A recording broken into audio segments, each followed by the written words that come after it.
let me start by saying all these flashlights are great quality for their cost, though I will still be giving you my opinion on which one is the best. Some of these are quite a bit newer, a year or so newer than the others, but they're all comparable to one another and they're all still available on Amazon and other retailers. I'll be sure to include links for purchase down below in the description, and there might even be an affiliate link, so there's a chance that you could help me out and keep the channel alive and going. Appreciate that, by the way. We're going to be comparing 6 different USB rechargeable flashlights today, all of which are under $25. Those contenders are the Rovyvon A1x with the NITECORE 219C emitter, the Sofirn SC01 with SST20 emitter, so those are the 2 high CRI flashlights we got in this round. The OLIGHT i1R2 Pro, which is their newer edition of their Keychain model. The Fenix E02R, and the NITECORE Tiki, which has a nice auxiliary CRI and UV emitter. And last but not least, the Lumintop EDC Pico. There are several other flashlights that might have fit into this battle, but I think these are some of the top contenders for the cost. Let's get into some of the bright spots of those flashlights. I love the design of the i1R2 Pro and the E02R. They have the twist to open and reveal the USB rechargeable port.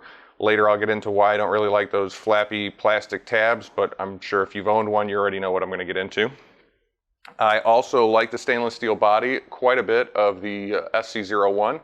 It definitely gives it that rugged feel, and if this flashlight's going to live on your keychain, there's a good chance that it's going to be relatively neglected. I'm a huge fan of the high CRI output of the Aurora A1x and the SC01. The auxiliary emitter that's high CRI on the Tiki is nice. I get more kick out of the auxiliary UV emitter on the Tiki, if nothing else, because it's kind of cool if you worked retail, or like I've sold a guitar at Guitar Center through eBay and used the UV emitter to make sure the person's cash was at least had the watermarks and the little strips in them. So that's kind of cool. I'll also say the Lumintop EDC Pico and SC01 are nice based on the fact that they have some run times that are pretty good compared to the fact that they have a 80 milliamp hour 10180 battery. So the fact that they're half an hour on high is respectable, to say the least. Let's get into some of the dark sides of these flashlights now. There aren't really too many dark sides to them, but there are still a couple that I want to get into. One I already touched on was the little removable plastic flap for the USB recharging ports on the A1X and the NITECORE Tiki. They just end up coming off. You know, you take it open, you close it, you open it, and you close it, and you recharge it enough times, and the flap just ends up coming off. So I'm not a big fan of that. The other thing that was kind of shocking was the Tiki didn't really come with any accessories. Decent enough packaging. It was one of those clamshells that you have to cut open, but it only came with a clip-on keychain attachment and nothing else. So you would think the price would be a little bit lower for that, but it wasn't. Let's go over some of the major details. In these upcoming screens, you may want to end up pausing them to ingest all the information that's on the screen. I'm just going to cover the winner of each category, so to speak. The cost of time of purchase, which was New Year's Eve. Granted, it was during the daytime, so don't worry, I still had a fun New Year's Eve. I mean, I bought 6 flashlights. How is that not a fun New Year's Eve? All right, cost time of purchase. The Tiki is the winner of that at $24.95, tied with the E02R. The battery capacity is tied 3 ways with the Tiki, the A1X, and the i1R2 Pro at 130 milliamps. Best runtime on low goes to the Tiki, 40 hours at 11 lumens. The weight goes to the SC01 with its stainless steel body coming in at 26 grams. Length will go to the A1X at 60.4 millimeters. The A1X also wins at highest output for 450 lumens, and it also wins for the longest throw at 90 meters.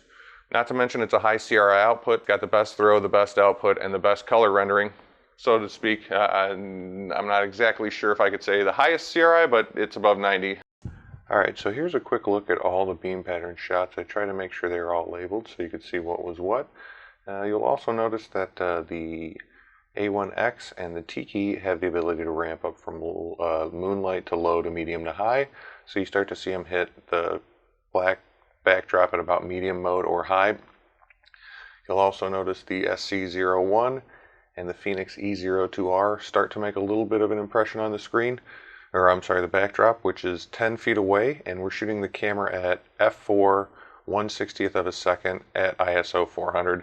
So it's not the most sensitive settings, but you could start to see some of them hitting the backdrop, and some of them you don't see at all. You really don't see any of them at low mode. The only ones you start to really see is when they're on high or medium, if they have a medium mode. If I have to pick a winner out of the bunch, based on all those facts, it's going to be the A1X. If the NITECORE Tiki had the high CRI for the main emitter and the UV for a secondary, and that was it, I would give it to it hands down, but the A1X has everything. I love Rovyvon flashlights. I owned one before and ended up losing it, so I knew what I was getting into here again. But the rest of the contenders were no slouches.